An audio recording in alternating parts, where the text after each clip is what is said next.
Right, so good morning. We are now live on Facebook. The time right now is 10:22. We are going to start our webinar at 10:30 in the morning as scheduled. So to those who are watching us live on Facebook, hello. And to those who are here with us via the Zoom webinar, hello. Good morning and happy Earth Day.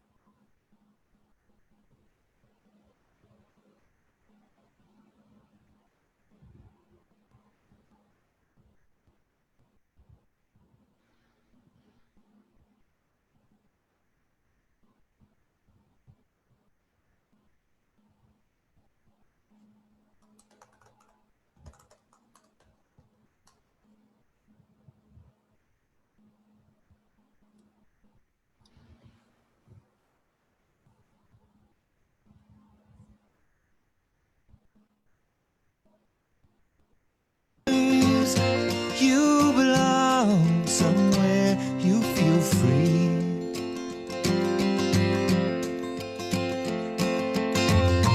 Run away, find you a lover.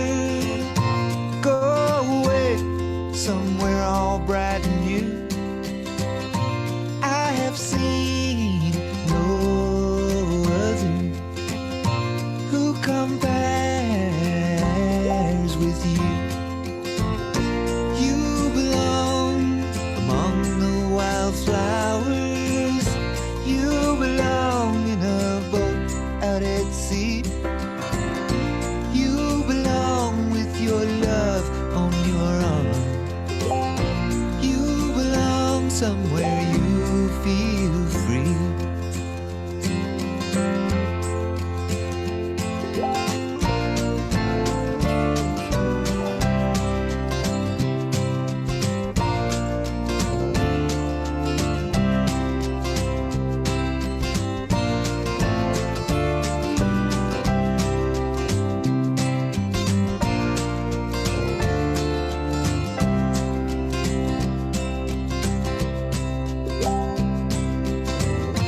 Run away, go find a lover.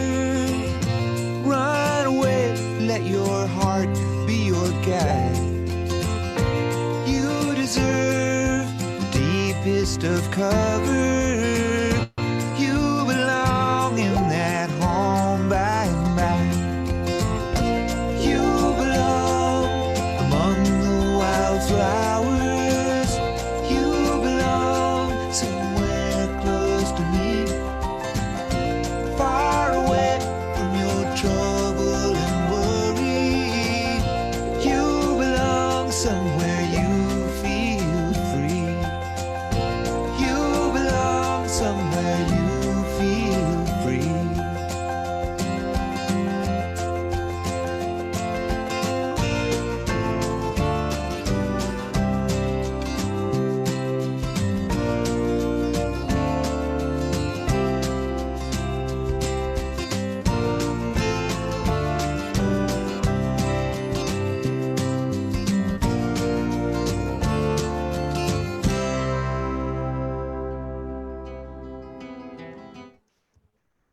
All right, good morning to those who have just joined us.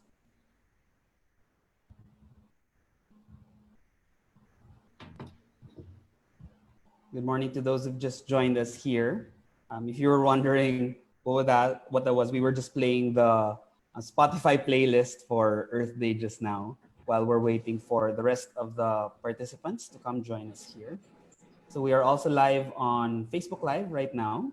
So to those who are watching us on Facebook Live, good morning and happy Earth Day. And to those who are with us here in the Zoom webinar, good morning. So my name is Pisher Deshardo. I'm one of the resident science communicators and resident scientists of the Mine Museum. And I'm here joined by our lovely panelists for today. We have Maribel Garcia, Dr. Marilen Parungao Balolong, and Saño. I will introduce them again later once we start, and I'll give some time for them to introduce themselves as well so that we can warm up before we start with a discussion. And of course, our discussion today, today being Earth Day, is about the link between the health of the planet and the health of people. So while we are waiting for the clock to strike 10:30, I will play a little bit more music again.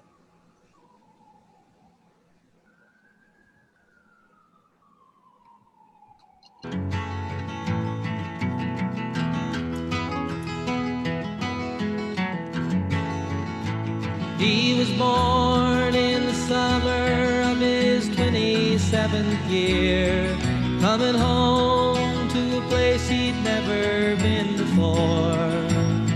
He left yesterday behind him. You might say he was born again. You might say he found a key for every door. When he first came to the mountains, his life was far away, on the road, hanging by a song. But the string's already broken, and he doesn't really care. It keeps changing fast, and it don't last for long. It's the Colorado Rocky Mountain High.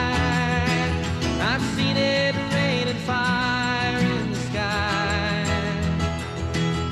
The shadow from the starlight is softer than a lullaby.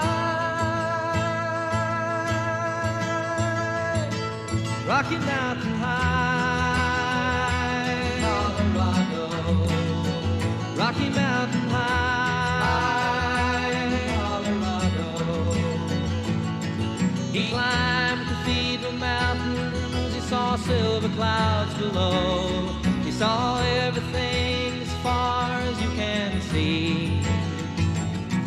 And they say that he got crazy once, and he tried to touch the sun, and he lost a friend but kept a memory. Now he walks in quiet solitude, the forests and the streams, seeking grace in every step he takes. His sight is turned inside himself to try and understand the serenity of a clear blue mountain lake. In the Colorado Rocky Mountain High, I've seen it rain and fire in the sky.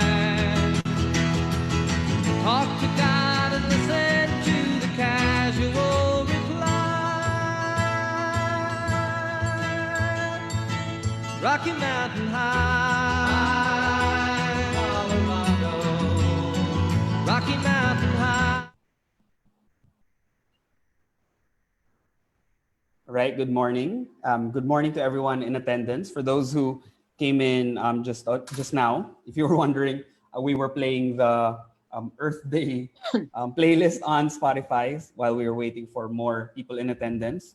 But as I was listening to it, I was thinking, oh, this is so American. Maybe if we have some opportunity to play more music later, I'll play more asin, more Filipino, environmentally themed music.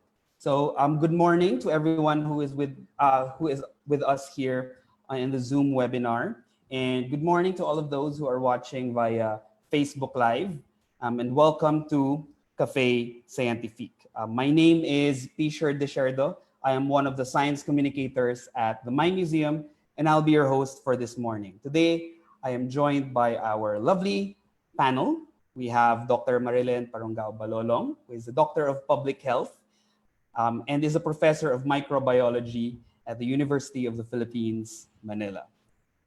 We have Maribel Garcia, who is the chair of the World Wildlife Foundation Philippines and is curator and managing director of the Mind Museum. And finally, we're also joined by Saño, who is the executive director of Greenpeace Southeast Asia. Before we start, I would love to hear from our panelists to introduce themselves a little bit more, but let me start with myself. So I'm going to ask our panelists these questions, but I'll ask them to myself first. So first, who are you? Tell us a little bit more about yourself. and how has that changed ever since the placement of the enhanced community quarantine and the onset of this global pandemic we are currently in the middle of. So again, my name is Pisher Deshardo. I am a science communicator at the Mine Museum. That means I love doing science shows, explaining science to as wide an audience as possible at the museum. I do science experiments there.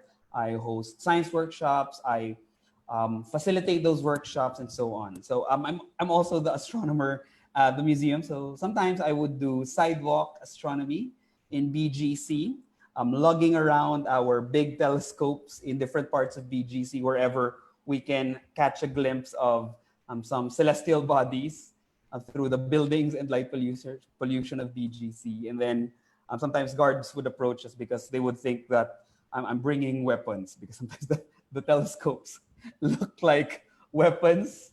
So I love making the joke that even though they look like weapons of mass destruction, I'd like to think of them as weapons of mass instruction.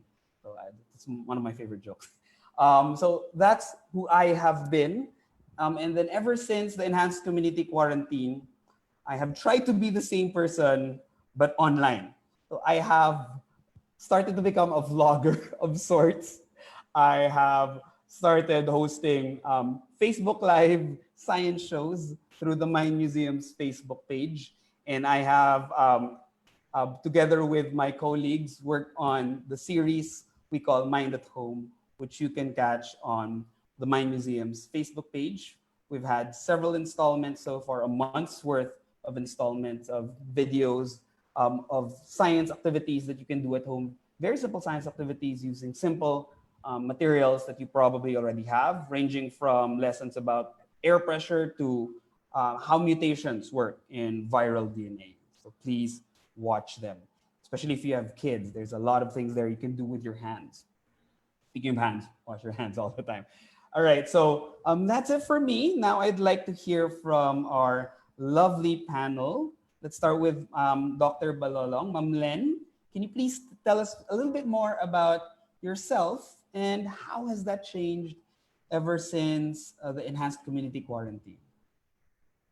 Well, thank you, Pisher. No, actually, during the ECQ, I am still an educator. I continue. No, I continue to educate through online. So before, my Facebook and my Twitter accounts were just for social media and dismiss and about my life. I have transformed my Facebook and my Twitter account into educating people about the pandemic, particularly COVID-19. So since I'm a microbiologist, so ginagamit ko yung mga nalalaman ko to share and also to correct yung mga hindi totoong mga posts about the virus, about the pandemic, etc. From time to time, I share that with my students kahit wala na kaming online class. So sabi ko nga parang mas naging busy ako ngayong ECQ rather than compared to the normal days natin before. mas marami akong ginagawa ngayon than before. Pero online nga lang, no? But I miss meeting people kasi mas gusto ko yung maraming kinakausap eh. But siguro nga I have to get used to the new normal of talking to people, various faces in front of my monitor, like that. So ayun, siguro the ECQ have taught me how to utilize my being a teacher into parang tignan na lahat na ngayon ay estudyante ko, wala nang classroom, no? All right, thank you, Ma'am Len. So how about you, Embel? Tell us a little bit more about yourself and how has that changed ever since the ECQ? Well, I lead several groups. So the main one is the Bonifacio Art Foundation, which you are part of, Pisher. So I've been trying to figure that out, knowing that, I'm more of a one-on-one person. And whenever we're in the office, I always call you one by one, and I'm used to seeing all of you in person when I work with you. So I'm really learning how to do this. And don't have any social media accounts. I'm very very famous for that. So and some of you are mad at that. I'm mad about that for me not having that. And then there's also the Association of Science Museums in Asia Pacific, which I also lead. So we're trying to figure out how science engagement organizations across the region can deal with this now and after. And of course, there's the World Wildlife Fund Philippines. During the quarantine, I discovered I worry a lot about vegetables. I really like vegetables, and I feel like I don't have enough vegetables. uh, so I'm really thinking about maybe that's one of the really essential things that the house should have in whatever configuration, that you should grow your own stuff in your windowsill or in your garden, so that I don't get really paranoid about running out of vegetables every day. So far, that's it. All right. Okay, Emma, thank you for that. Yeah. I'm also beginning to want to plant a garden here in our condo. Okay, so now let me turn to Yeb. Yeb, can you tell us a little bit more about yourself and how has that changed ever since the ECQ?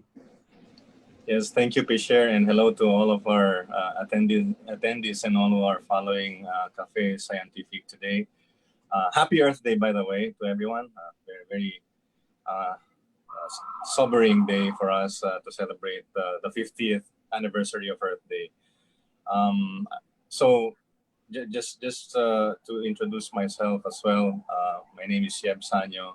I consider myself as a climate activist. I do lead the diverse operations of Greenpeace in Southeast Asia. And this time of the pandemic, I worry about my more than 300 staff scattered across Southeast Asia.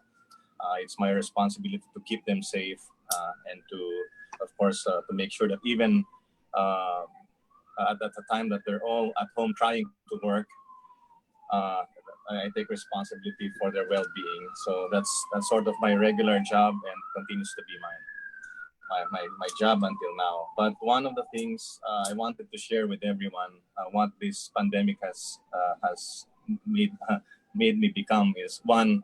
I was traveling from Italy just recently. So when I arrived in the Philippines, I had to be on self-isolated quarantine. I was asked to be a PUM when I arrived at the airport. So I spent 14 days in self-isolation away from my family as well. And then when I emerged from my quarantine, there was one thing I never imagined I would do.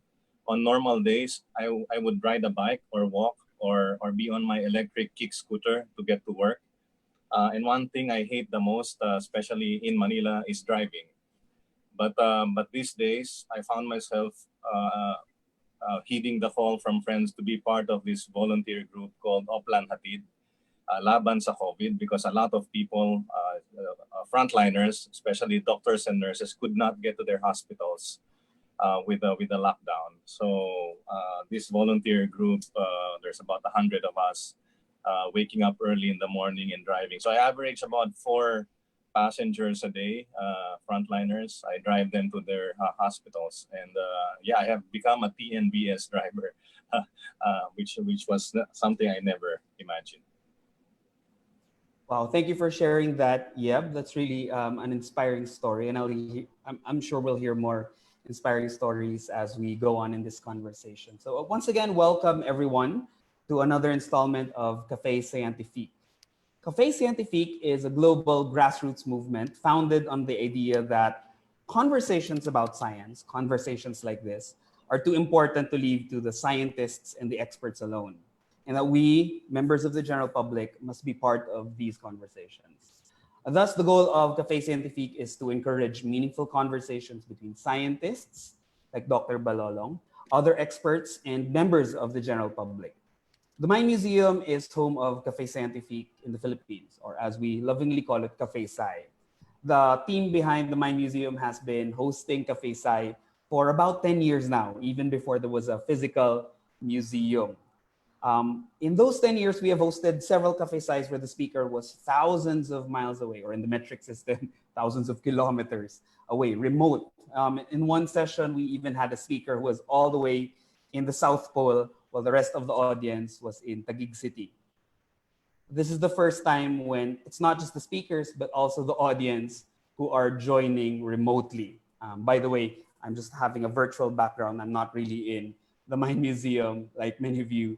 I am also at home following the request to stay at home in order to slow down the spread of the virus that's currently causing the global pandemic.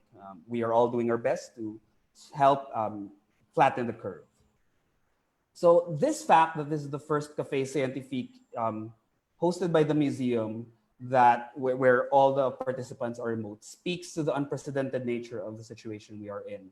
We are currently in the midst of a global pandemic caused by a virus that, according to our best evidence so far, originally came from bats. In other words, it came from a wild animal. That leap from wildlife to humans could have been avoided if only we thought about the concept of health in a different way, a way that's very different from how we thought about it in the past, a way that incorporates the health of the planet. Today being Earth Day now is as good a time as any to learn about the connections between the health of the planet and the health of people. Now, because of how dire our situation is right now, it is tempting to yearn for things to go back to normal. However, the old normal is what led to the situation we are in. In addition to this, the old normal is also the reason why societies around the world are struggling with their response to this pandemic. We cannot solve this problem using the tools of the old normal because it was the old normal that has given us this problem in the first place. The old normal has betrayed us. So instead of looking back to the way things were and wishing for them to return, maybe it is time to look forward to the way things can be. And I'm honored to be joined by our panelists who can share very valuable insights into our ways going forward. And now, before I turn to our panelists, let me first lay down a few house rules.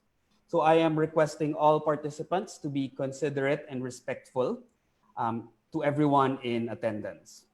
So we want to have a meaningful discussion here, and we hope that after this, we will all come out as better people. So please refrain from personal attacks. We are open to contrary opinions, of course, but please state them in a way that contributes to a fruitful discussion. All questions to the panelists must be written, and they must be submitted via the Q&A function of Zoom. So that will be on the lower part. So the chat, there's a lot of noise there, so I will not be able to see the questions asked via Zoom. I'm sorry, via the chat. So please ask your questions via the Q&A function, and I, as host, will ask them to the panelists. Also, I, as host, reserve the right to moderate the questions to facilitate the best and most fruitful discussion. Now, also, please know that this webinar is being recorded. Right. So to start our conversation, I would like to ask Ma'am Len to ask a few questions to give us a quick introduction about the science. Ma'am Len, given your background, can you briefly walk us through the links between the health of the planet and public health? Dr. Balolong.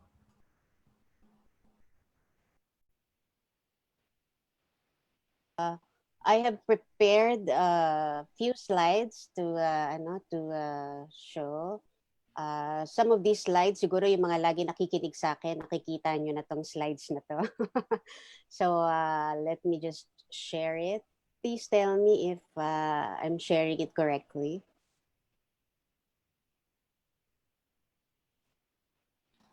Can you see it now? Yes, Dr. Balolong, Okay. you can see it. All right. So good morning, everyone. Happy Earth Day. Of course, thank you for the Mind Museum for this invitation. I always love to be talking to so many people and talking about my advocacies as a public health professional, as a microbiologist, and of course an educator. No, my title for today, nung aking brief introduction, is Anthropogenic Drivers of Zoonotic Infections, a call for a new normal towards prevention. Perhaps you would ask yourself, huh? Anthropogenic, so that's human. So ako ba ang may kasalanan ng mga zoonotic disease spread, outbreaks, pandemics? Hindi naman ako virus. Yan. Siguro yun yung mga naiisip nyo at the first place, no? But you know, in the later part of my introduction, makikita nyo doon yung big role why infections are possible. So I'm from UP Manila. We are our camp is considered to be the health science center among all the units. And right now, during the pandemic, we are considered to be one of the referral centers for COVID-19. So this is PGH, but I belong to the College of Arts and Sciences. So today, I'm going to share to you not just COVID-19, but more on zoonosis or zoonotic infections. Maraming diseases, no, that we can talk about. It would take perhaps more than a day for us to talk about it. But siguro ang importante or relevant that is highly connected to the environment is zoonotic infections. So zoonoses are disease transmitted from animals to humans, no?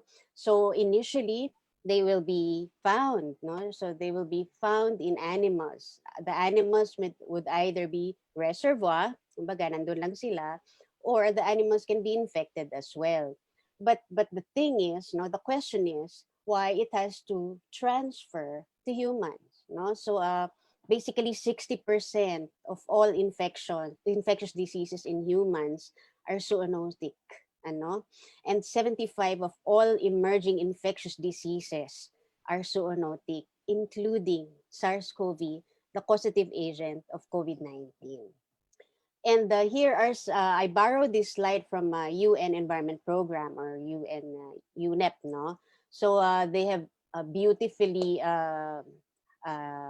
created this particular figure on why we have a great, no, impact, no, on why we have certain impact as drivers of the emergence of zoonosis, no? So for instance, deforestation, no, or land conversions, no, when we change how the land will be utilized, no, some of the animals, no, that are considering the forest as their habitats lost their home. So when they lost their home, they would be able to, they will not be able to get some food.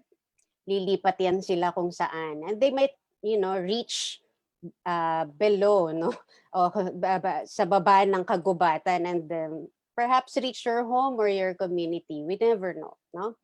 And then the other things are, of course, the illegal and poorly regulated wildlife trade. So imagine if these particular zoonotic viruses are just contained in animals, hindi sila mapupunta sa humans. Do you think there would be zoonotic infections? Do you think there would be pandemic? But sadly, no, kahit paulit-ulit nating pigilan, we would always see a news or two, whether local or global, of illegal wildlife trade, poaching, etc., etc. No? So that's an important source of these viral pathogens, whether old viral pathogens or new viral pathogens. Of course, included here in the photo will be your intensified agriculture and livestock production. Ang tao kasi ang nasa isip natin lagi profit, no? So if this particular practice doesn't give us the profit that we like, or we would like to level off the profit, and then ayun, ini-intensify natin yung ating mga practices which sometimes harms, no, the particular environment where you raise your livestock.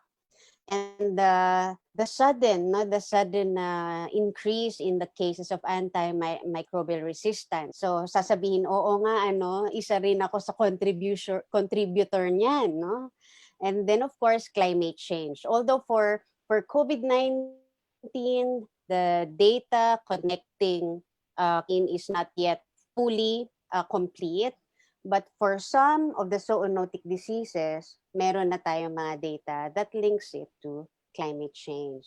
I'm sure our mga environment panels mamaya mas may sila dyan, may contribution sila dyan. Let me focus my discussion on the disease triangle, on why I am emphasizing that may kinalaman tayo sa pagkakaroon ng zoonotic diseases. Okay? So this is a usual figure, no? If you're a public health student at narinig mo yan, ay, alam ko yan. No? Alam niya na lahat ng mga public health student. The disease triangle. This triangle explains paano nagkakaroon ng sakit. Okay? Paano nga ba nagkakaroon ng sakit ng isang tao? So first, you should have a susceptible host. Meron kang isang host na sakitin. Meron kang isang host na palaging exposed sa source ng sakit, no? So, this particular host now will depend on, kung nakikita nyo dun sa baba, there is the pathogen and there is the conducive environment. Take note, if there will be no interaction with all these particular factors, there will be no disease. Okay? So, kahit pa napaka-highly virulent ng SARS-CoV na nasa bat, at hindi siya nakipag-interact sa susceptible kahit sakiting host, walang COVID-19. Okay?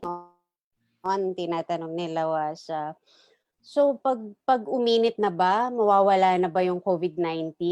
No. So yan yung mga conducive environment na tinatanong nila. Kung mainit, malamig, madumi, no? Walang water, etc., etc.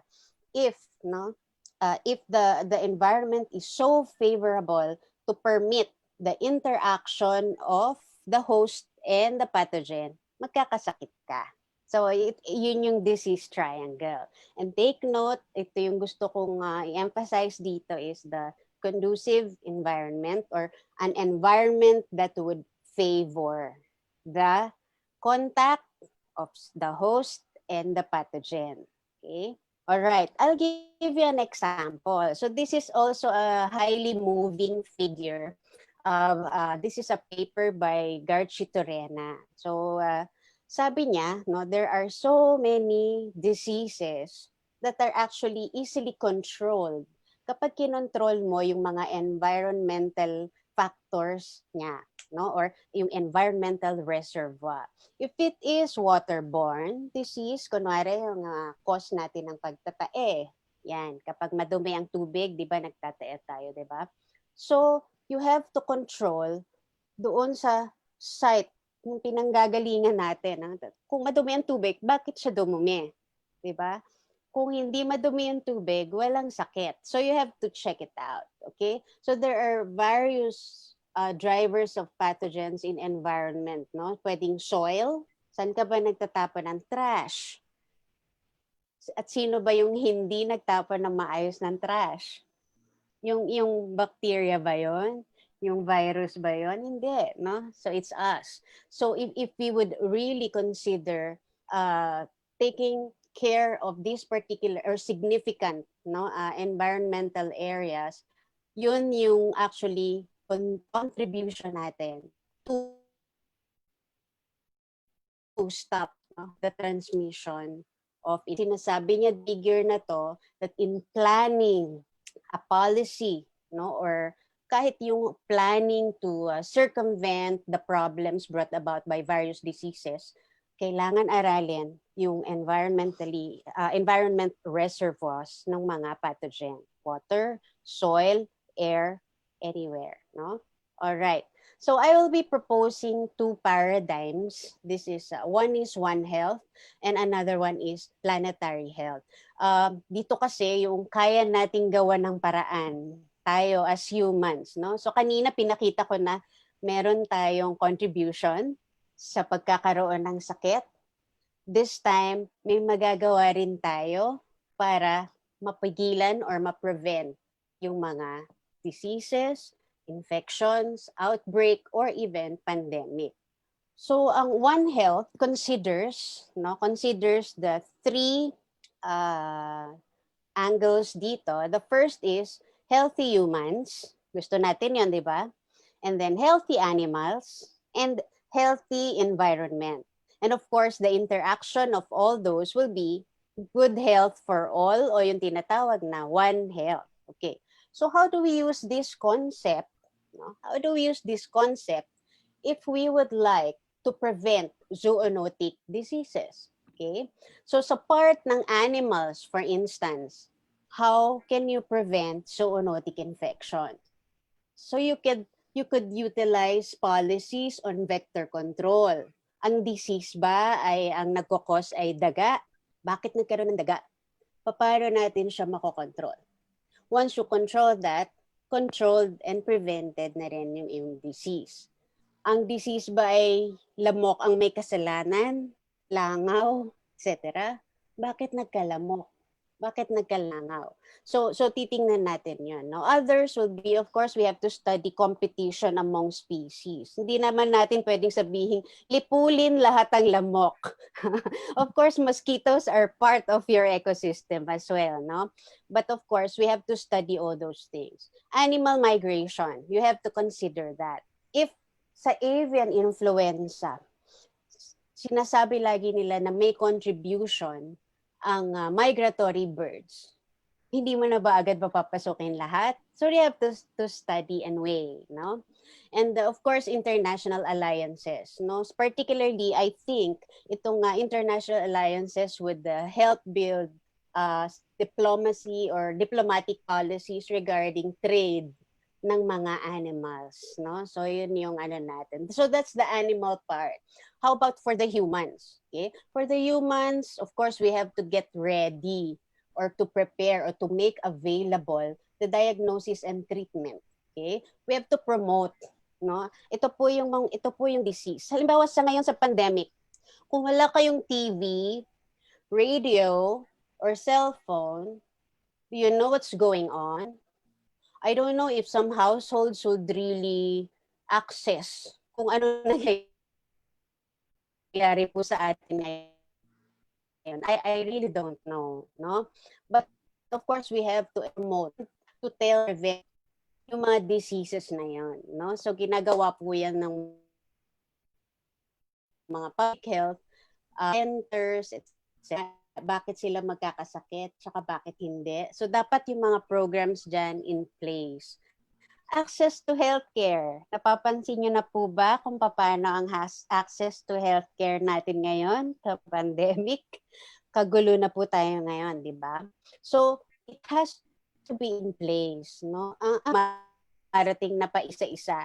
They would just love to come over and have a party, no? So we have to be ready. And of course, we have to tell the people to stop illegal hunting. No, sometimes hunting lang yung aming source of livelihood, or hunting lang yung source namin of anong tawag doon, pagkain, etc. But we have to balance, no? So kailangan nating turuan sila ng kung mag-hunt ka every day, ito yung consequence, no? But if you're going to hunt at these intervals only at may alternative ka ng source of food, then ito yung mangyayari. Ikaw, you choose. Parang ganon, no? And then the most important thing will be the environment aspect, no? So nakalagay dito is urban health. How healthy is your city? Saan mo ba tayo nakatira? Do you consider your city as a healthy city for you to live in? How about climate change? Can you feel already the effects of climate change in your area? Kasi minsan ang pinagkukwentuhan nga natin, di ba, parang dati napipredict ko kailan uulan, kailan mainit, kailan ang summer, kailan ang rainy season, etc. Hindi mo na ngayon masabi, di ba? And of course, those particular changes in the climate has a definite link, no, in infection cycles as well. Deforestation, no? Naalala ko merong teacher na nagsabi sa akin sa botany na merong age ang puno na dapat mo talaga siyang putulin. Kumbaga, hindi na siya efficient. So pag pinutol mo siya, magtatanim ka ulit ng bago para efficient yung pagkuha niya ng carbon dioxide. But if you don't know yung ganong concept, puputulin mo sila lahat. No? And of course, this of course has a very important impact. No? Dami nakatira sa gubat. And you'll never know sino ang nagkikerry ng bagong virus dyan. You'll never know kung sino ang biglang lilitaw na lang sa bahay nyo at kakainin yung mga kinakain nyo rin, etc. Okay? And yun nga ang sinasabi namin ngayon, there are various research already trying to show that there are some plant and other biological species in the forest and even in the marine environment or marine forest ang tawag nila, na cure. No? Sila yung cure for these particular illnesses na wala na tayong panggamot. So imagine if you cut down all the forests, wala kang cure. Pwede ka pang magkaroon ng bagong sakit, no? So the unwise use of resources and the not really unwise, no? Parang ang nangyayari kasi sa atin, lustay tayo no? So hindi parang ang sabi ko nga dun sa isa kong talk, it is as if we own the earth. Which should not be the case, no? We are one with the earth, so if you destroy this, you're destroying yourself actually, no? Of course, international travels, this facilitates or enhances the exchange of pathogens among various locations or geographical locations. There are some diseases that before it was endemic only to one area. Pero ngayon nakikita na rin sila sa ibang geographic locations because of travel. We're not saying na wag kang mag-travel, no? But of course, you have to practice, no? You have to practice how to protect yourself from spreading this particular value, no? And of course, displacement. Ito yung sinasabi natin na travel na wala kang choice. Right? So you were displaced. Either you were just displaced by war, you were displaced by catastrophe. Kunyari, Yolanda, nasira yung city nyo, you have to move. Something like that, no? So what will happen with that, no? And then of course, migration. So all of these very important terms in this circle have to have a policy not separate, but it has to be closely knit with one another. And that is called One Health. No? So you're trying to do something for healthy animals because you know healthy animals will provide for healthy environment and healthy humans. Okay? Now, after One Health, I would like to introduce to you planetary health, which is a relatively new paradigm introduced, I think 2015 was it, via the Lancet article, if I'm not mistaken of the year, no? So, kung nakikita niyo dito sa gitna, ayan yung One Health na diniscuss ko kanina, no? So, sa One Health, we are considering public health and animal health. And if you join environmental health or eco health there, that is actually planetary health. So, kung baga, parang sinasabi natin na pwede nating i-stop, no? Ang mga certain diseases to occur if we address certain ecological drivers. Paano yon? Hindi ba dapat pag may sakit, itong person ang gagamatin ko, di ba? Pero this time, we are trying to consider the health of the ecosystem. That means if you live in a healthy planet, you are healthy.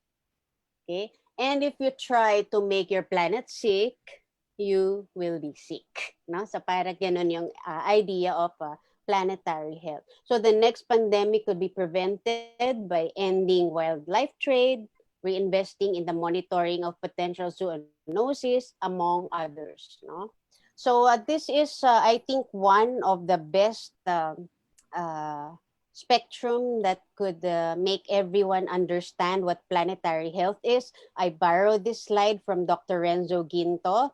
This is taken from Myers 2017. So this slide just tells us, no, that we could actually have a certain change, no, in humans, no, that would contribute, no, that would contribute to health outcomes, no. And if you would take a look at this one, no, yung underlying drivers such as consumption, demographic shifts, technology, okay, and then the next will be your ecological drivers. Okay, ito yung pollution, biodiversity loss, climate change, resource scarcity, land use and land cover change, altered biogeochemical cycles. And then after that, what are the proximate causes of the disease? Air quality, food production, infectious disease exposure, no? Access to fresh water, natural hazards, to name a few. And all of these, no, all of these will be mediated by culture, behavior, technology, no, philanthropy, wealth, and governance. And all of these will give you an idea whether magkakasakit ba ako or hindi. No? So in this spectrum, you can parang pwede kang pabalik tumingin. So kung ayaw ko magkasakit, ano yung aaralin ko? No? So we would like to really propose something, no, that instead of like isa-isa natin tututukan yung mga factors to achieve or prevent diseases, why not, no, why not include all these factors, no, in crafting policy, in planning for healthcare, etc., etc. Kailangan natin yung ecological drivers to be considered, no? Hindi siya dapat maaalis. Okay? All right. So syempre ipa-plug ko lang yung Planetary Health Philippines, no. May plugging muna ako before I end, no. So this is a group of planetary health advocates. We're students, teachers, innovators, may expert kami sa transportation, meron kaming sa business, no, iba-iba. We all love to have a healthy planet, to have a healthy human population. So if you're interested with our advocacy, please join us, no? So let me know if you have ano. I think that's for my introduction. Later siguro during the Q&A, we can expand and I think relate it much more with what Mama Maribel and Sir Yeb will be talking about. All right, thank you very much for that very very informative introduction, Ma'am Len. So I'm seeing a few questions already, and then you can keep the questions coming, but we will answer them all together later. Yes. Hello. Yes, we will be answering them all together later at once. So for now, let me direct the question to Embel. So Maribel, we've heard from Ma'am Len the scientific connections between public health and the health of the planet. As someone who works in science communication, Embel, like what are the ways you think we can like reframe the way we think about these things so that we can change our mindset and we can change our language to usher in the new normal? And also, of course, how can we change the mindset of everyone, basically? Yes, thank you, Pisher. Yes. Thank you, Dr. Balolong, for the presentation. It was very, very clear. As I always say, the facts are so clear and the connections are so strong that if this pandemic and what happened to us does not convince you of the connections, no virus could cure you. None.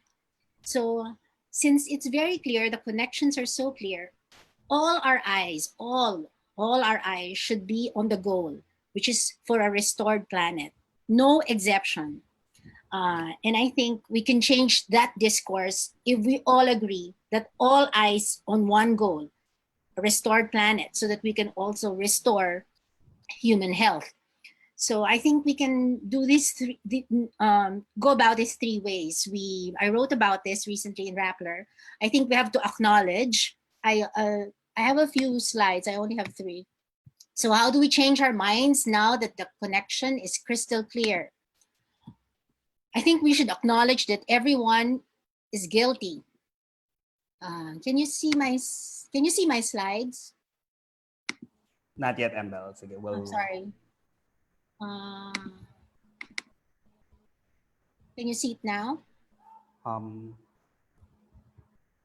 Sige, not yet, Embel. Maybe you can press on it and then yan, there you go. Yes, we can see it now, Embel. Okay. So we acknowledge that everyone is guilty. I was so intrigued that I learned that in the 17th century, homesickness was an actual disease. They observed it in people in the battlefront and those who were studying far from their homes.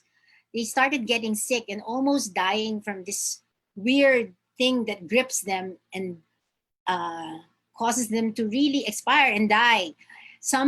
This was discovered that it was a kind of homesickness because when they start to travel back to home, the person starts to recover. So I think it's very curious and very funny that it used to be a disease, and now it was like we were seeking home then. Now, being stuck for almost 2 months at home, we're kind of sick of home, not for home. So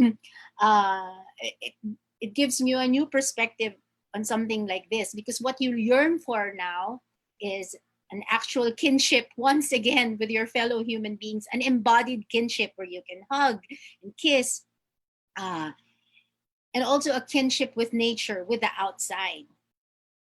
So everyone is guilty because everyone now feels this gaping hole inside them of what we really yearn to do, having been stuck at home for so long. So nobody is exempted. So we acknowledge that. What does that mean?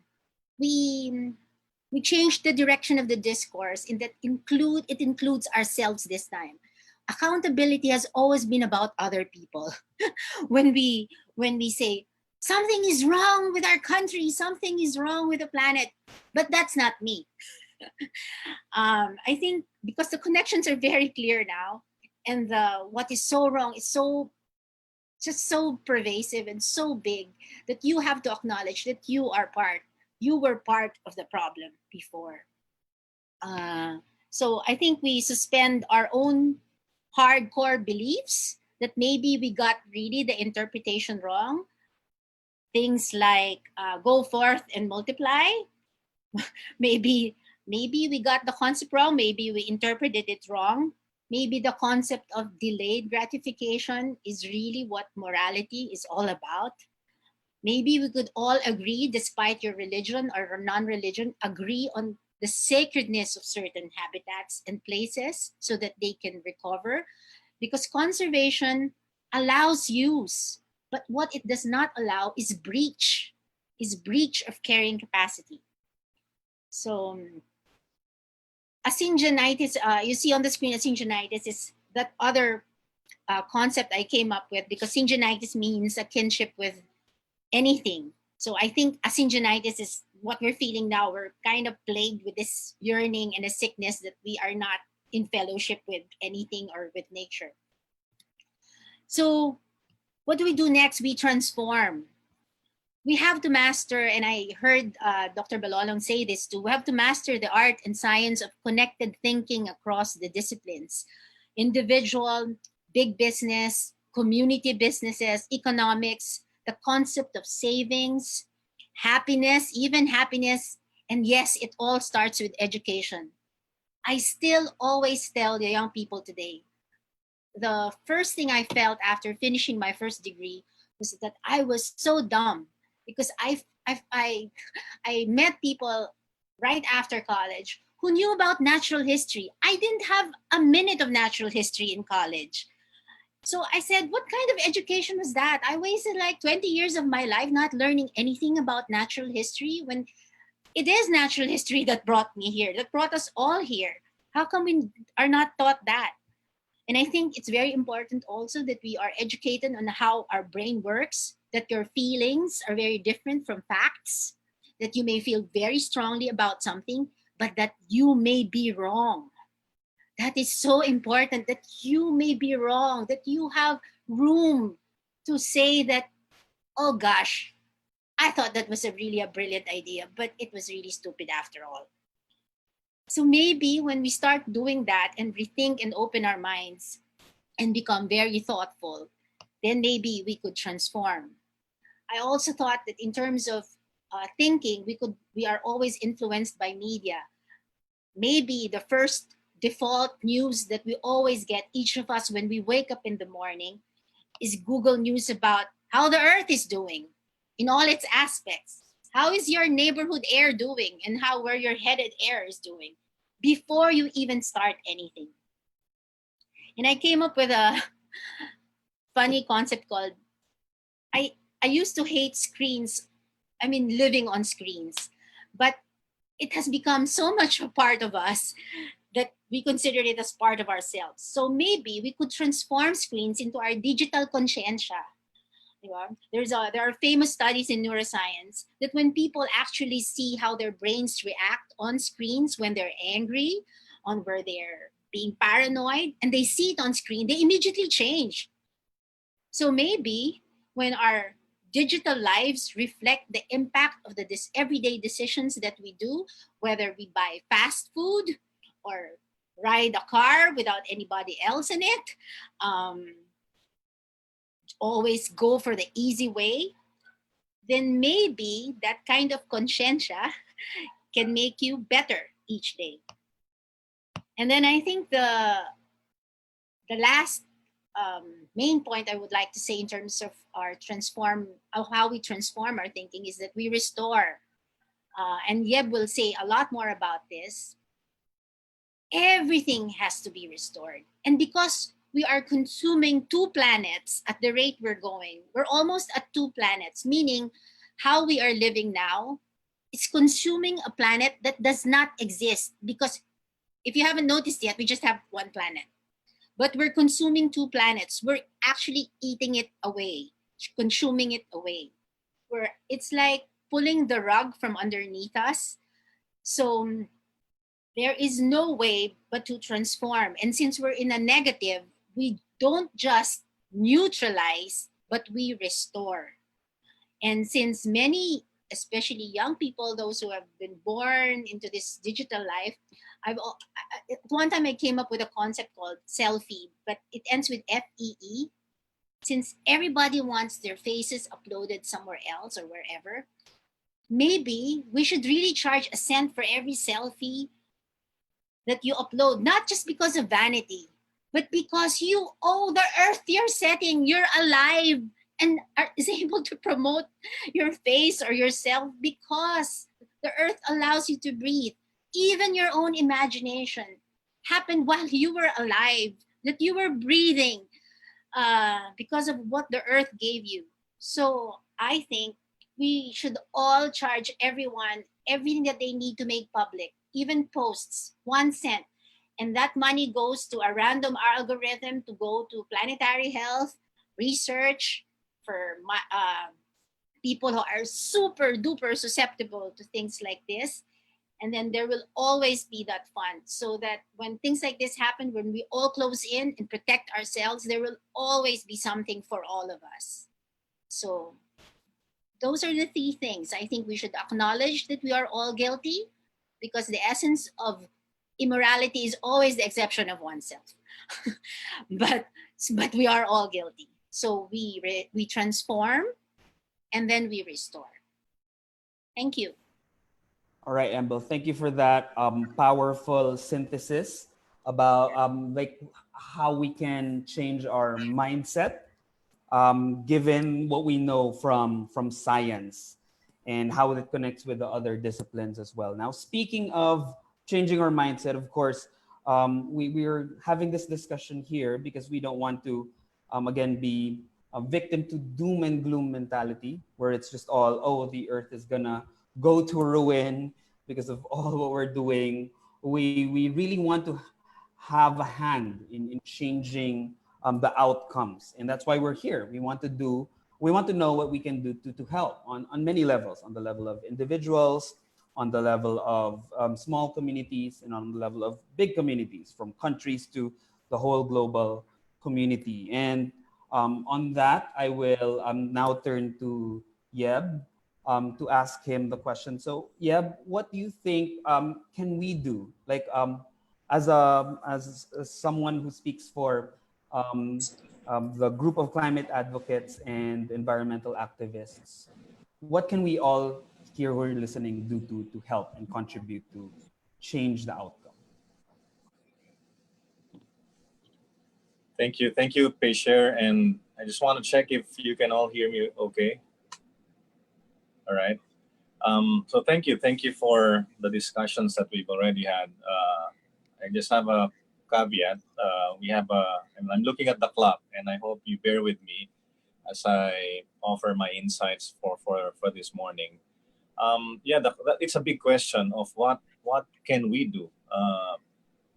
And before I answer that question of what can we do as individuals, as a community, as nations, and maybe as a global community, first we need to understand what we're up against. And what we're up against is something, again, not to scare everyone, but I think there is a huge acknowledgement now that we are in an emergency, and a planetary emergency, not just with COVID-19 as a health emergency, but even before we got into this pandemic, we were all worried about the climate emergency, what the implications and consequences of a worsening climate crisis would be on many people, especially those who are already at the margins of society.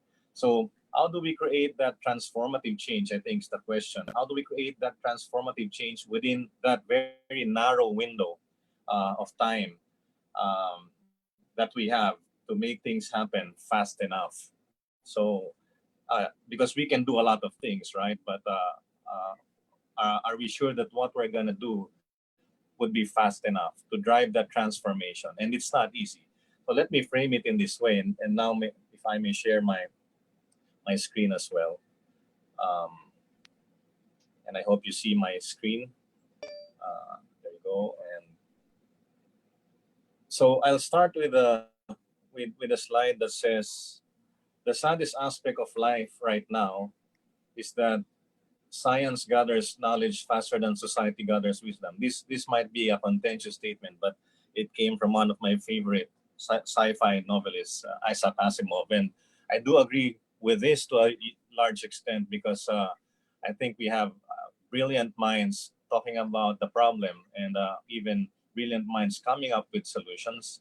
But how society is able to cope with that brilliance, especially on the political side, is a big question mark. So we need to understand that the challenge is daunting, and it's not so easy to find those answers. But in answering that question, what can we do? I'd like to frame it in this way, noting that's running out on us. So I'm a big fan of Greta Thunberg, and many of you are as well, because she represents that voice of urgency, being a young person, but saying what needs to be said. And many times she has underscored the importance of saying that it is not too late to act. And for me, that's a big takeaway from this amazing, inspiring young woman, that it is not too late to act despite the urgency of the situation, and then acknowledging that the problem is very clear, is on the wall.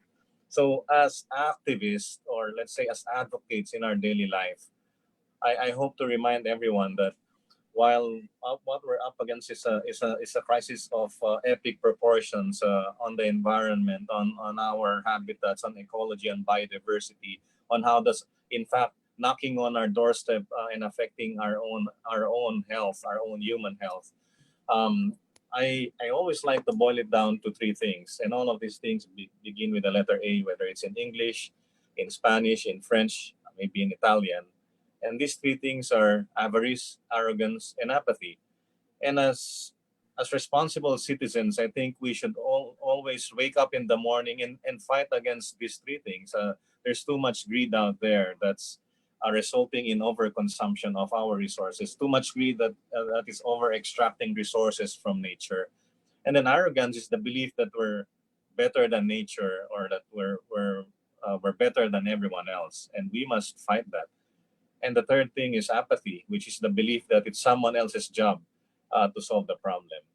And that's even more emphasized by other people we all admire, who have said that apathy is truly a serious thing that we should fight against, including what MLKJ had said before, that your life begins to end the moment you start being silent about the things that matter. So we need to speak up, because that's truly something that can make a difference in ensuring that we are able to transform, as Maribel has explained, and restore. Because those two, transforming the world and restoring our home, would not happen for me from a sociological standpoint if we do not embrace our duty to be part of all of this. And I absolutely agree with what has been said around all of us making a difference, and everyone counts and every step matters.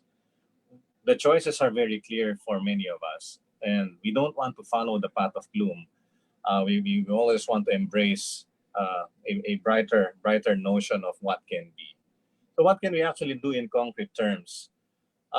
Concrete terms, there's a lot, but let me start with a very important message of when we talk about what we can do as individuals. The first message that I wish everyone would embrace is become less of an individual. It's not an option. It's really an imperative for all of us to embrace collectivity, and this is the challenge for us in our generation, as Maribel has pointed out. A lot of us, it's probably the most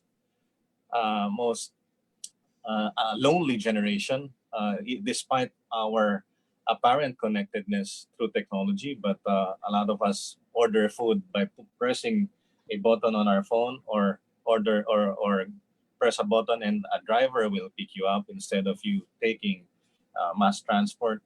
We watch movies on our own personal screen. So it is truly a lonely generation, and we need to fight that. We need to do everything we can to become less of an individual. The second thing is, in the context of the current circumstances, we want to be antibodies against the global ecological illness. What that means is, in our own little ways, we need to be part of this. We're all part of the system, but we need to be antibodies in the system that could transform the status quo, that could transform business as usual into radical ways of changing the world in a positive way. And this cannot be underemphasized. Overemphasized. And we need to be very mindful of this. Now, let me go to some concrete things. You might be wondering, so what can I do every day as I wake up in the morning? What can I do as an individual? So first, I'm mindful that circumstances of different countries are very varied. And if you live in Europe, for example, or in North America, your circumstances are entirely different from those who live in the Philippines or in the global south. But there are things that can be common to us. And I emphasize, first, unity. Be an instrument of unity for your community, connecting with others. Second is, make sure that you're doing something to transform the energy system, and not be content with being dependent and addicted to the fossil fuel apparatus. And there are many ways of being to be able to do that. So transform the energy system is important. You can do that as an individual, as a community, as a company, as a city, and as a country. The third thing I think is important, has been asked previously in the question and answer boxes. How do we eat? So diet is important, as we know already, as part of how it impacts on land use. So eating less meat is obviously one way that we can make things better. Consuming organic and local food so that it doesn't have a bigger carbon footprint and does not require transport from across long distances. And third is stop wasting food. And that's something we can do as individuals. And that's something we do a lot as individuals. So we'd rather stop doing that. And a bit of a more radical approach is to plant your own food. And a lot of people who live in urban areas are starting to do that. And within the context of this lockdown during this pandemic, a lot of people have started thinking about that. And many have, in fact, endeavored to do that in concrete ways. I've seen a lot of friends start to plant vegetables in their kitchen or in their backyard, and that's really, really good. We also need, fourthly, to be advocates. Being advocates is putting your body where your mouth is. Whether you join a youth strike or you actually practice all of these things in your daily lives and take action in concrete ways. Another important area, and this is the fifth one, is transport, the way we move. And individually, we can make decisions that can affect the way we transform the transport system. So we must advocate for all of this public transport that's efficient and clean. Bicycles is a no-brainer. Carpooling and flying less. These are decisions we can make. And what the pandemic is showing us or manifesting to us is that these things are possible. That's why I very much agree with what Arundhati Roy had said or had written about this pandemic being a portal to a new future. And I hope that new future is something that contains all of these amazing transformative ways that can ensure the sustainability of the planet. And there are many, many more things that we can do as individuals. At the level of nations, I must say that we must embrace the possibility of another world. And for me, it's rather simple. For governments, for countries, and therefore by extension, the global community, the way that countries and all of us, in effect, are responding to the COVID-19 public health emergency, we need to respond to the climate or the global ecological emergency with at least the same alacrity and seriousness with which we are responding to the coronavirus emergency. And if we are willing to bail out businesses and financial institutions, we must be willing to bail out people and planet as well.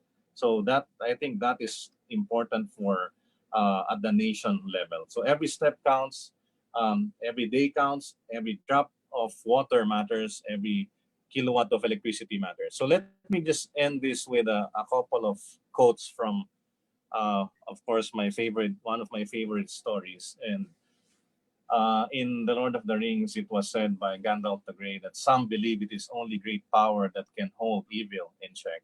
But that is not what I have found. I have found that it is the small, everyday deeds of ordinary folk that keep the darkness at bay. Small acts of kindness and love. And as a last piece, I want to end with something that gives us hope even more. And in the same story in The Lord of the Rings, when Frodo was agonizing about the return of Sauron and Gollum finding the ring, he told Gandalf, "I wish it need not have happened in my time." And Gandalf replied to Frodo, saying, "So do I, and so do all who live to see such times. But that is not for them to decide. All we have to decide is what to do with the time that is given us." I think this rings so true whether we are locked down in our homes during this COVID-19 situation, or as we look at ourselves in the context of the continuing ecological crisis. Thank you very much. All right. Thank you for sharing and ending with that message of not just hope, but hope and love. Thank you so much, Yeb. Indeed, it is what would make fighting the good fight and fighting for the better world that you mentioned worthwhile, right? Because sometimes it is not easy, but when you love something, then you can find a way. So thank you for that. So we have a lot of really good questions already. And there's one question for every member of our panel. But let me start with a little bit of a technical question here from Claudine. So Claudine asks a science question. I have read different publication pointing to the origin of SARS-CoV-2 to pangolin illegal trade rather than bats. Pangolins are used for traditional Chinese healing by making pulverized scales and for consumption of meat. So I think this is directed at you, Ma'am Len. Do you think this is more convincing, consider the close link between animals, pangolin, and humans, than from bats to humans? What do we know so far about the jumps that this current virus had? Can I answer that using just one slide that I'll show? Okay, ma'am. Okay. Wait. Nasaan ako? Biglang nasaan ako. Share. Okay, so while we're waiting for Ma'am Len to share the slide, again, reminder to everyone who'd like to ask questions to please ask them using the Q&A function of Zoom rather than the chat function. There's a lot of activity going on in the chat function, and it's not so easy to find the questions there. But if you ask them through the Q&A panel, then I'll be able to find them easily and then ask them to our panelists. Sandali ha, hindi ko lang makita kung bakit hindi lumalabas yung aking share. Sandali. But anyway, kung hindi man, maganda kasi yung picture nitong this is all about coronaviruses. Di ba ang question niya, di naman sa bat, sa pangolin. Actually, ang coronaviruses can be found in bats and some avian species, no, yung mga birds of prey. So, kaya sinabi nung iba na sa batang origin, sa kanila talaga nanggagaling yung coronaviruses. So, how would it reach other animals, no? How would it reach? Dali, tignan ko. Maganda kasi yung picture. Ayan, ito yata yan. Yan. Can you see it na? Yes, we're seeing it po, Ma'am. Ayan, okay. Finally. So pwedeng magkaroon ng exchanges between bat to bat. So yun yung tinatawag natin ng mga intra-species na transmission or transfer. Halimbawa, nagkakaroon sila ng interaction in their habitat. Pwede rin na from bat to other species. No? So ito yung tinatawag na interspecies transmission. So pwedeng through fecal material or through whatever means, pwede niyang ilipat yun.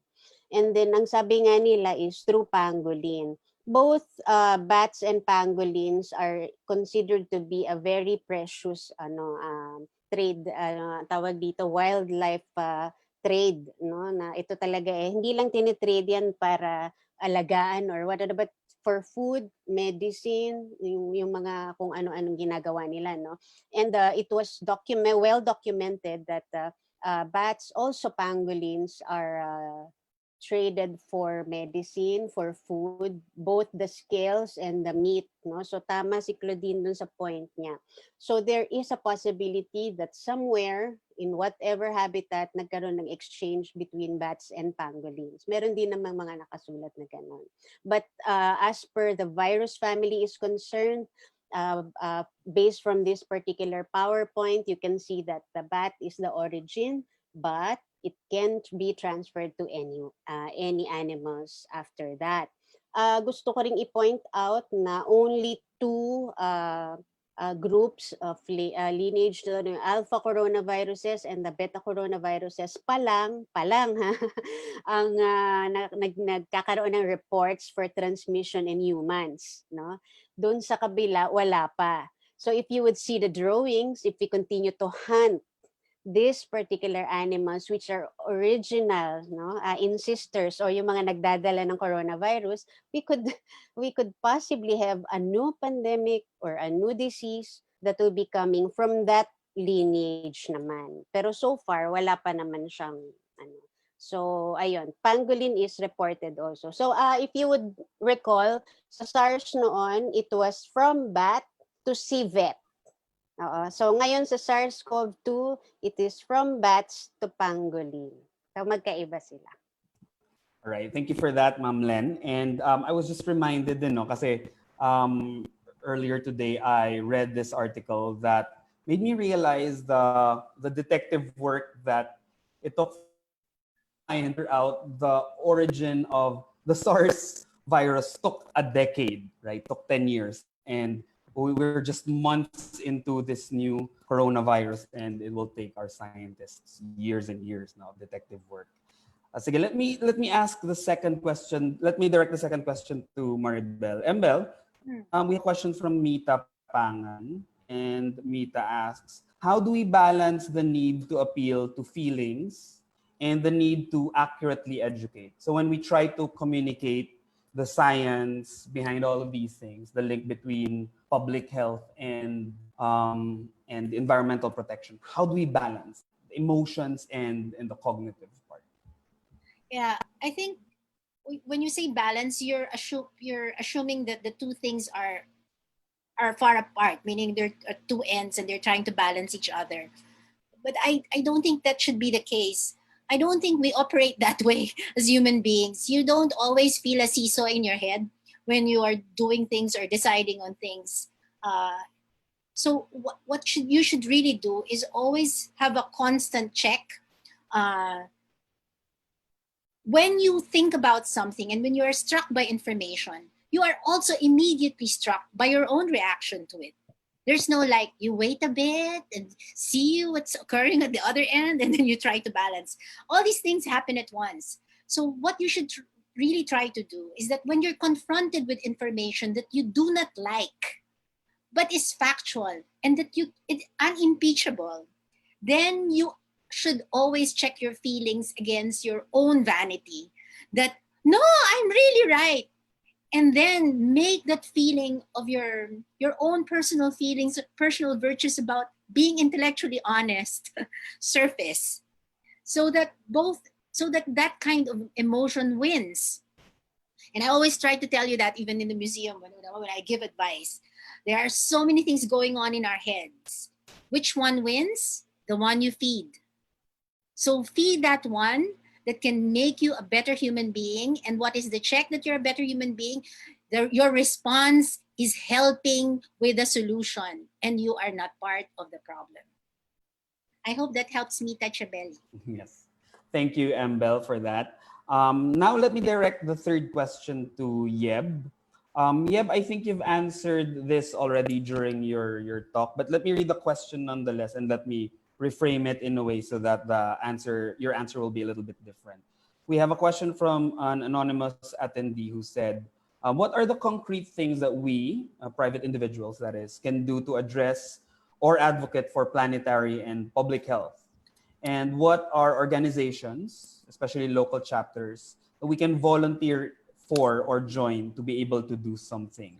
Like, what are the concrete steps that we can do at home, school, or work? So you've mentioned a few of them already.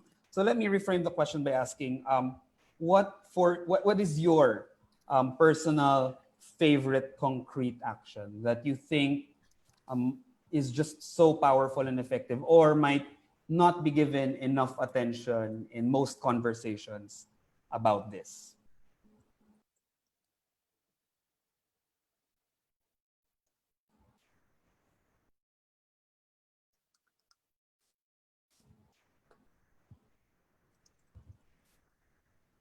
So it's possible that Yeb is having problems with his internet connection. So let me redirect that question to Maribel. So Embel? My favorite action? Yes. My favorite action really now is first to acknowledge that all of us are guilty. I think that's what's really lacking in the discourse. And I think with all you young people having to live in a really very different world, you should push for a change of concept of everything. Like anything that has to do with communal things, we label communist. Anything that has to do with shared things, everybody thinks it's socialist. And then all the other negative things that come with that. And then everything that has to do with buying is just all capitalist. Can you just come up with new terms for us, guys? We look to you now because you have a very different experience of the world because we bungled it. So I think if you come up with a different whole set of language in defining your emotions about responding to the problems right now, that's I think the most powerful thing, because no one is exempted from that. All 7.5 billion of us can do that at the start. All right, thank you, Embel. So let me just promote Yeb back to being a panelist. There you go. See, welcome back, Yeb. Promote to being a panelist. He became one of the attendees just now. Promote to panelist. There we go. So that we could also hear what Yeb would say would be his favorite way. It doesn't seem to work so much. We will try one last time. Okay, there you go. We'll be rejoining as panelists. So Yeb, there you go. Welcome back, Yeb. Yeah, there you go. Yes. Thank you, Fisher. Yes. If you would mind just repeating the gist of that question. Yes, the gist of the question, basically you've answered it already. What are the concrete things that we as individuals can do? So I was just reframing it into which of the concrete actions that we can take. What is your favorite? Either because you think it's the most effective or it's the least talked about and the most underestimated of the concrete actions.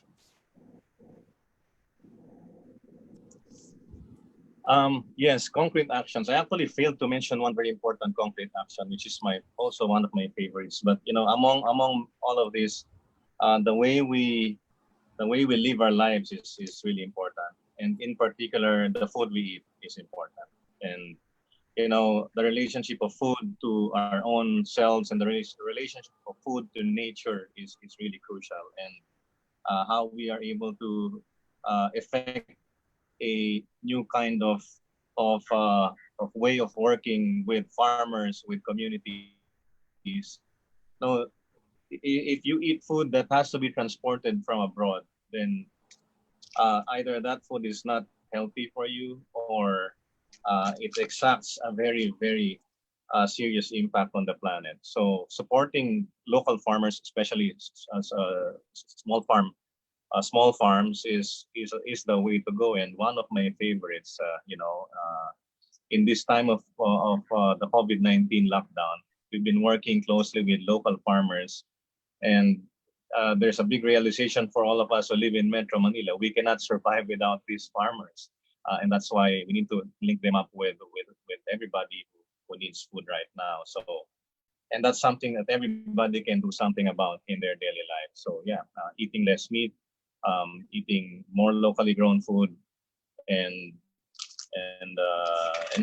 even stop wasting food is one of my favorites, because we are a society that tends to, based on actual data from the Department of Agriculture, we waste 30% just for rice alone. We waste 30% of rice on the table. So that will go a long way. All right. Really. Thank you very much for that. Yeah, that is often forgotten. Just basically minimizing the waste in one's lifestyle. Okay, now let me turn the question again to Ma'am Len, and maybe this is the last question I will direct to you, Ma'am Len, in the interest of time. Another technical question that we often hear a lot of people ask, actually.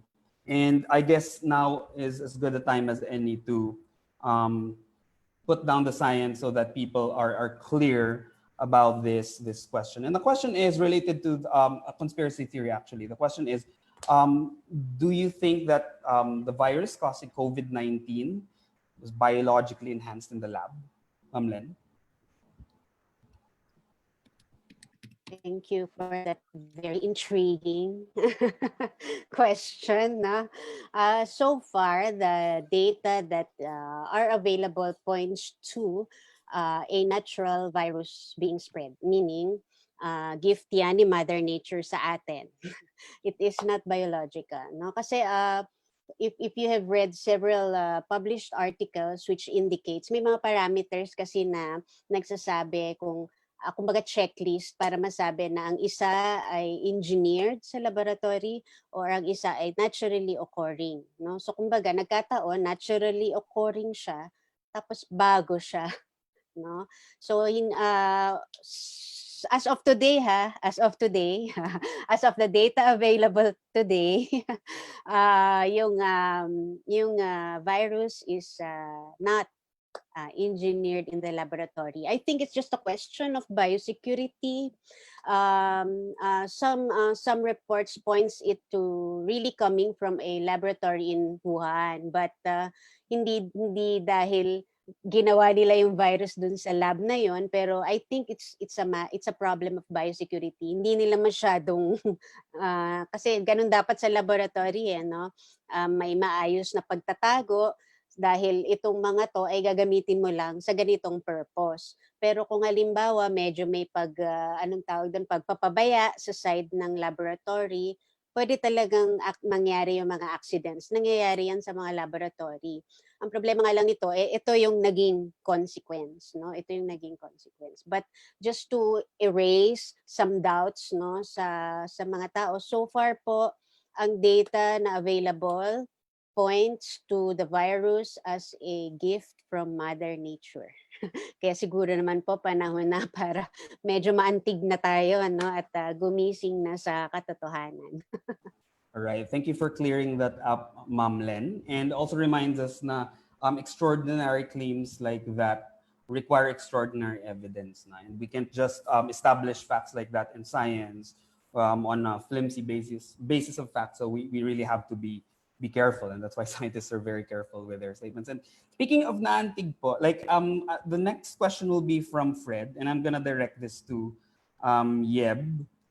We have a lot of questions, and unfortunately, we won't have enough time to answer all of them. So we will try to collate all the great questions, and then we'll see if we can answer them after this live webinar. Okay, so the next question, Yeb, is from Fred.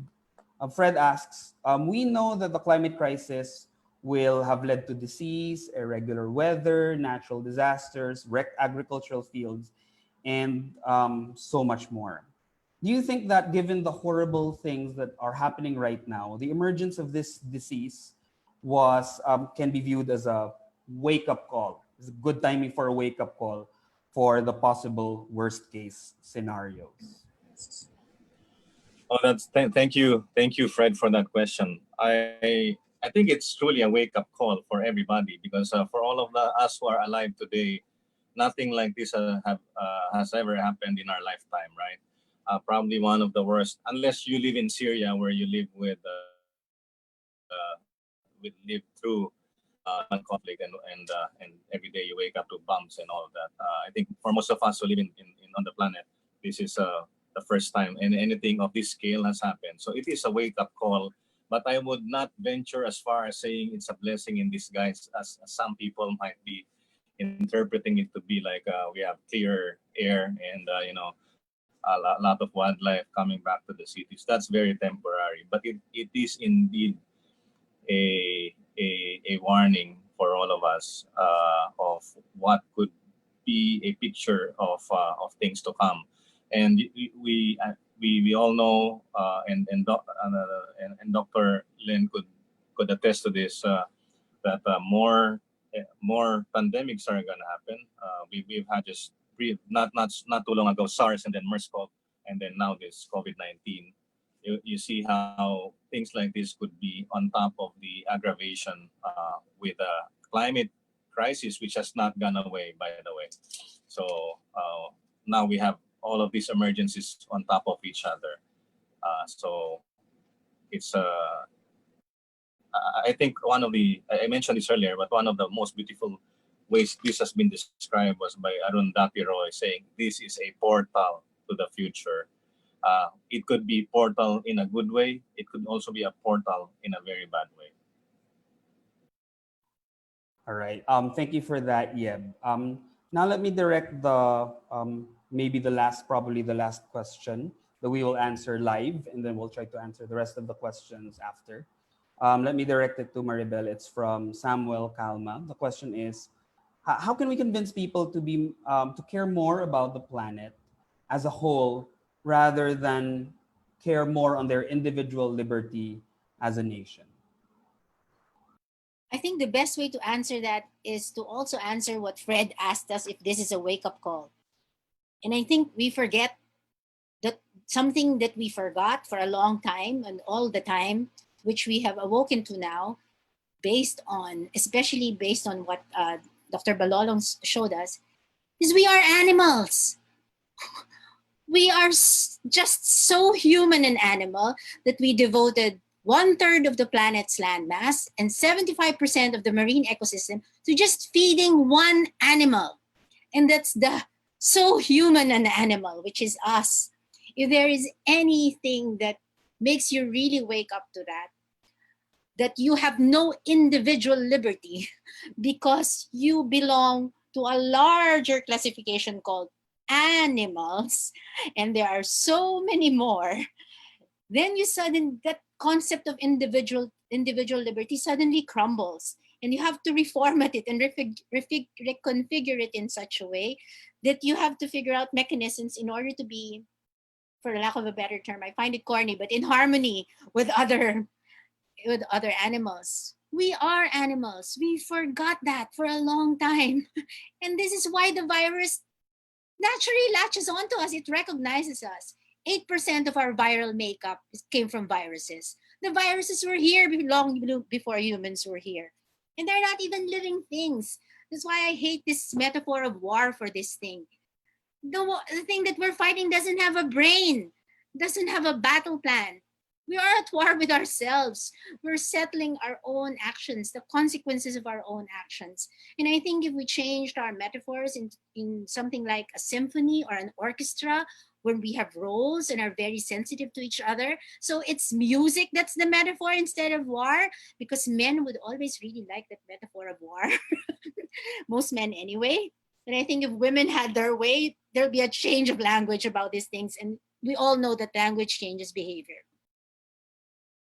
Thank you for that, Embel. Yeah, that's very powerful. The way we would often think about human versus nature, often forgetting that we are part of nature and there's really no dichotomy there.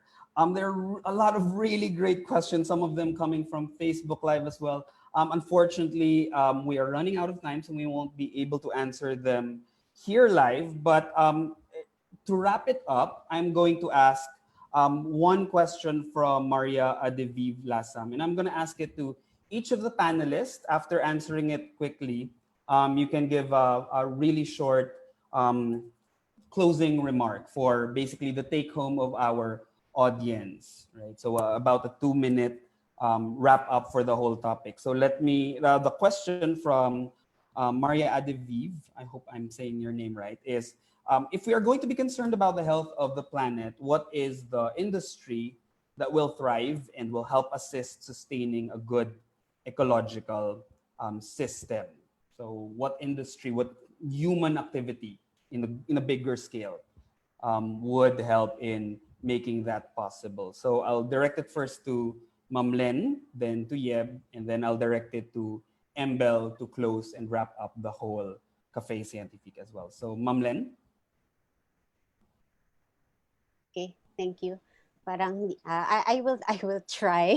Hindi ko alam kung ako yung authority para magsagot doon sa kanyang dun sa kanyang question, no? But ang tama ba yung pagkaintindi ko kung anong particular process ba in the industry ang pwede Yes, natin so. ang palitan or something like that, or maybe what industry would it be?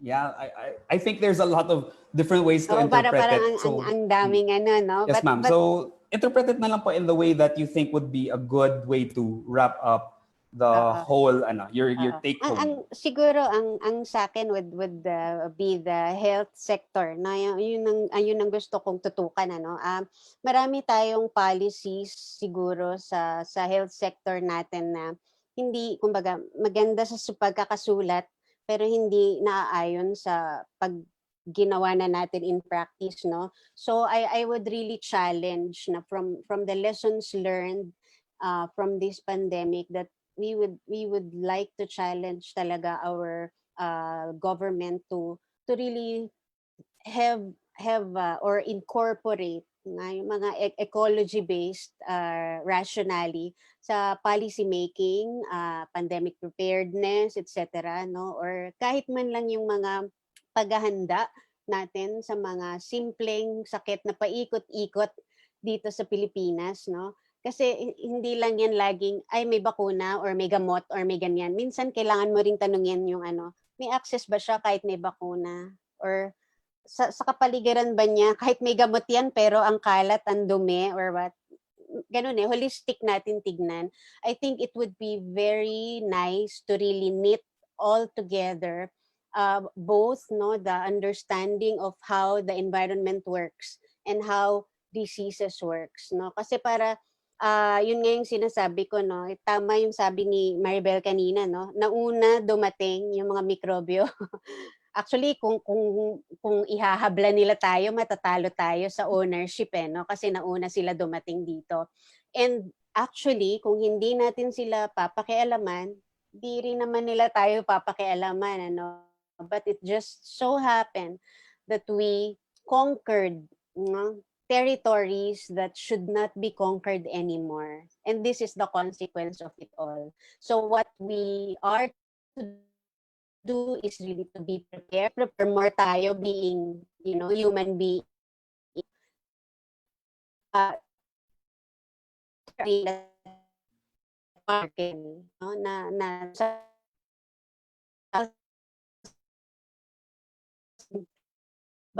archaea at eukarya.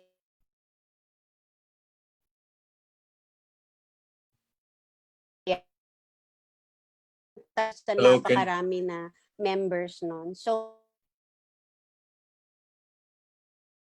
all these members of the Hello, Ma'am Len. Unfortunately, I think naputol po yung internet connection ninyo.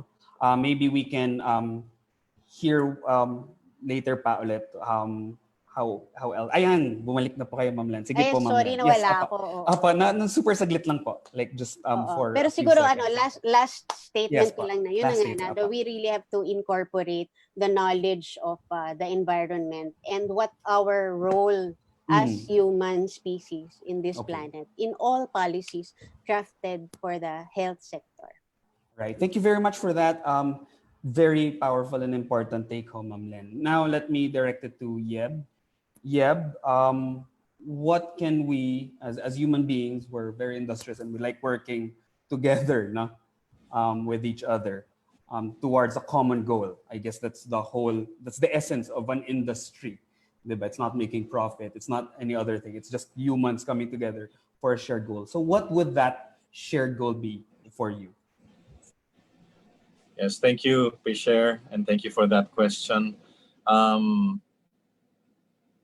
This is a truly profound question, and if we have learned anything from the COVID-19 pandemic, it is that we can live simply, and that there are the essentials in life, right? I mean, we talk about what's essential, and if you're not essential, stay at home. So the industries that are functioning right now, except for me, the war machinery, which is more or less what many governments are also employing in this time.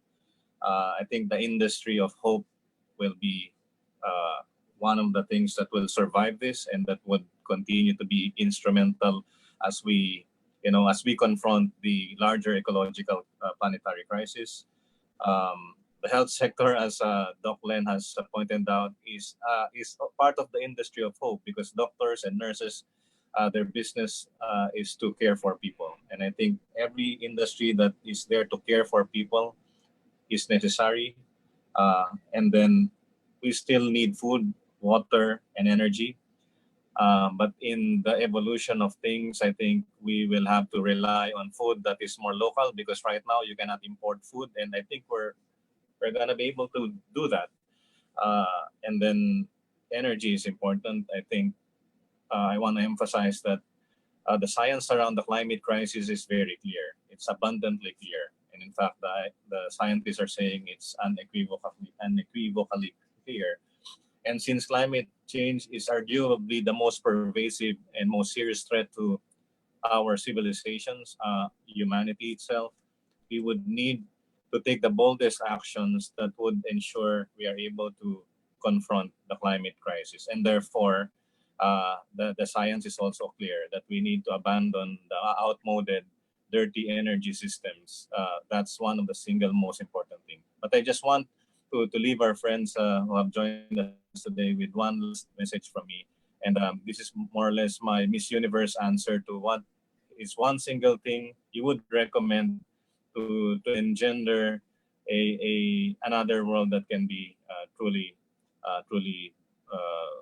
wonderful for all of us. Is for me, it's to empower women. And this is one of the rare times that I am in a panel where there are more women than men, and for me that's such an honor to be in. Thank you. All right, thank you very much for that, Yeb. And also thank you very much for the reminder of the industry of hope is really, really the most important thing here. We, from the Mind Museum, we are a project of the Bonifacio Art Foundation Incorporated. So we try to join together the arts and the sciences. And during this ECQ, we, as many people have discovered, that the arts are essential, right? That they are, like, in the old ways of thinking, they were non-essential, they were miscellaneous.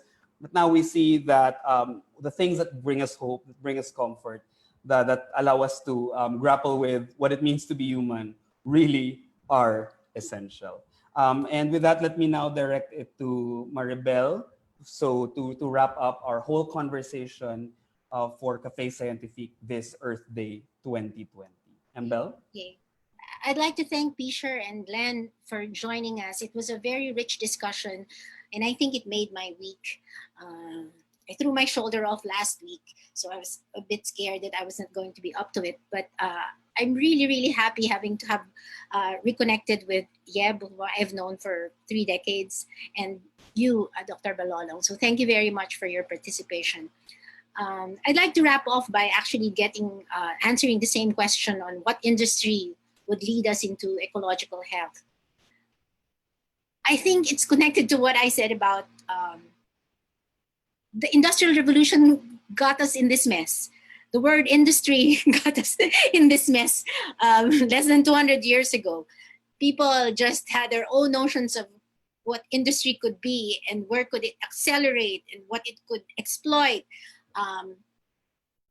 The best way for us now is to reconfigure and reshape the meaning of industry so that it's industrial ecology, so that one industry is always connected with the other, balancing each other's outputs, the waste of one being used by the other, and anything outside that we will not allow, because it means we're breaching capacity. If we figure out how to connect our thinking, our industry, and ourselves into that kind of loop, then I think we'll be on our way to do that. And I'd like to add, by having been in quarantine for almost 50 days, but in constant touch, there's never a day that I'm not in touch with my 80% millennial team. They've taught me a lot.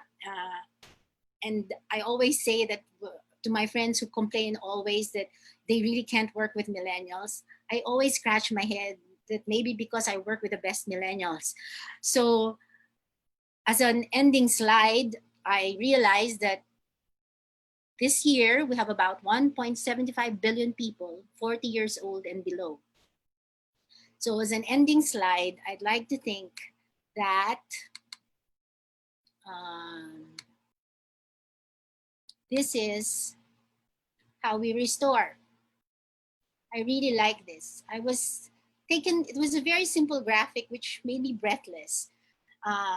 And I could identify people in the ones rolling out the new carpet for the new world, with the other elders probably trying to guide them on the best experience or the most flat on your face experience that they should never do again, ever, in how they roll out the new world.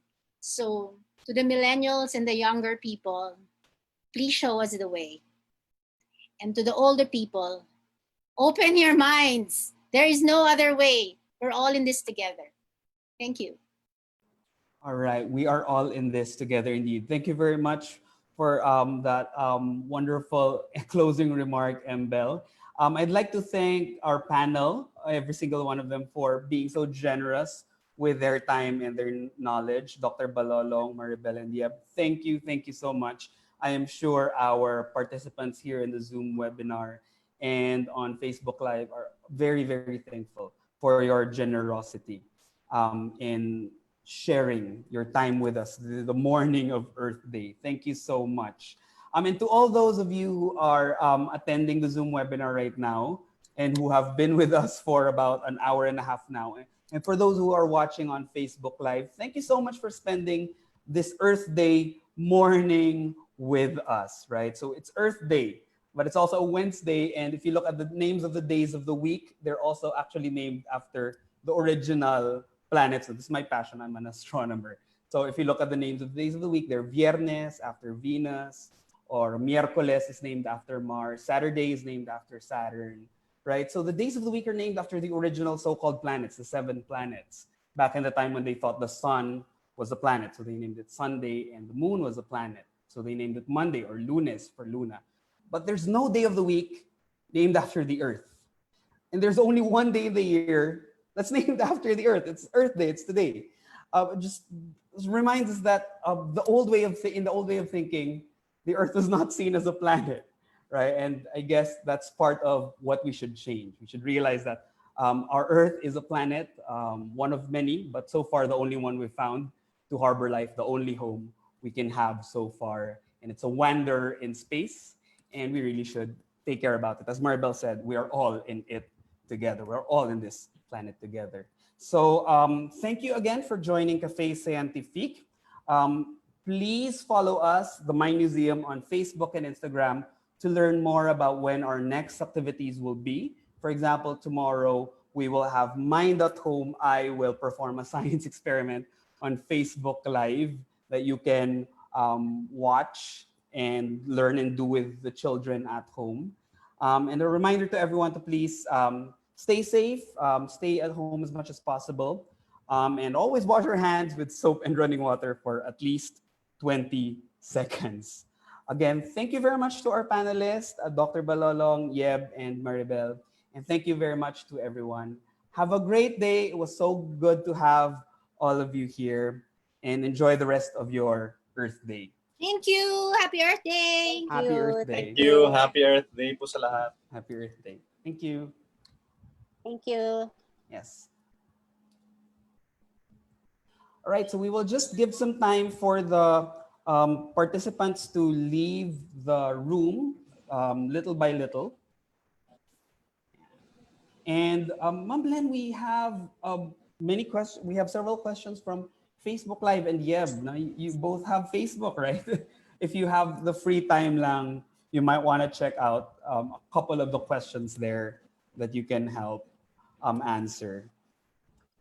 Thank you very much again. Thank you so much po, Ma'am Len, Sure. for spending. Thank you. As you said, you're very busy this ECQ. Thank you for taking the time to share your knowledge with us. Yes.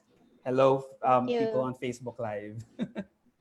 And thank you, Danielle. Thank you. Thank you so much. Yes. Thank you. Maraming salamat. Yes, maraming salamat. Pupugay po kayo. Bye. Bye. Bye-bye. Bye-bye po.